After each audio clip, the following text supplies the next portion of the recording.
ഇതിന് ഞങ്ങളുടെ അവിടെയൊക്കെ വടുവപ്പുളി തന്നെയാണോ പറയുന്നത് അതിനൊക്കെ ഈ നാരങ്ങ കൊണ്ടൊരു അച്ചാർ ഉണ്ടാക്കാനായിട്ടോ പോണത്.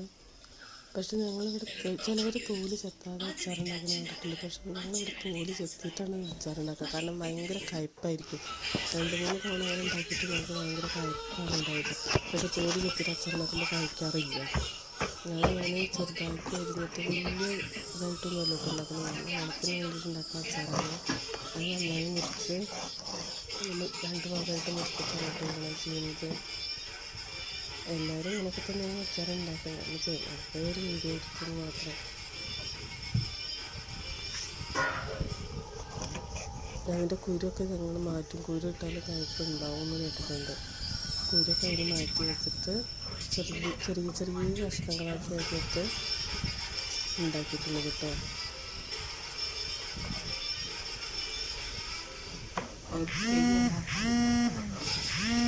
എനിക്കിഷ്ടമാണ് ഇങ്ങനെയൊക്കെ ചെയ്യുന്നത്. നമ്മുടെ ഇതൊക്കെ അച്ചാറിനുള്ള നാരങ്ങയൊക്കെ അരിഞ്ഞ് സെറ്റാക്കി വെച്ചു.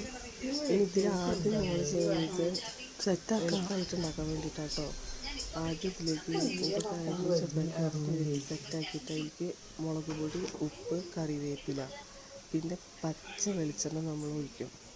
ഇത് ഒഴിച്ചിട്ട് നന്നായിട്ട് മിക്സ് ചെയ്യും.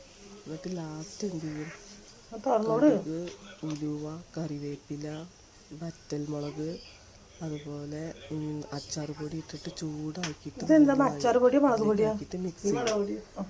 ഇപ്പം ആദ്യം നമ്മളിത് ഒരു 1/2 മണിക്കൂറോളം നമ്മൾ എന്ത് ചെയ്യും, മുളക് പൊടിയും ഉപ്പും കറിവേപ്പിലും വെളിച്ചെണ്ണയും ഒഴിച്ചിട്ട് നമ്മൾ നന്നായിട്ട് മിക്സ് ചെയ്തിട്ട് മാറ്റി വയ്ക്കാട്ടോ ചെയ്യുക. നമ്മൾ മിക്സ് ചെയ്തിട്ട് മാറ്റി വയ്ക്കുമ്പോൾ ഇവിടെ കാണിച്ചു തരാം. എന്നിട്ടാണ് ഞാൻ നേരത്തെ പറഞ്ഞു കഴിഞ്ഞാൽ എല്ലാ സാധനങ്ങളും അച്ചാർ പൊടി, കടുക്, വറ്റൽമുളക്, വെളിച്ചെണ്ണയൊക്കെ നമ്മൾ സുറുക്കൊക്കെ കുറച്ച് സുറുക്ക വിനാഗിരിയൊക്കെ ഒഴിച്ച് സെറ്റാക്കിയിട്ട് നമ്മൾ വറവിട്ടിട്ട് എടുക്കാം കേട്ടോ. അപ്പോൾ താങ്ക് യു ഫോർ വാച്ചിങ്.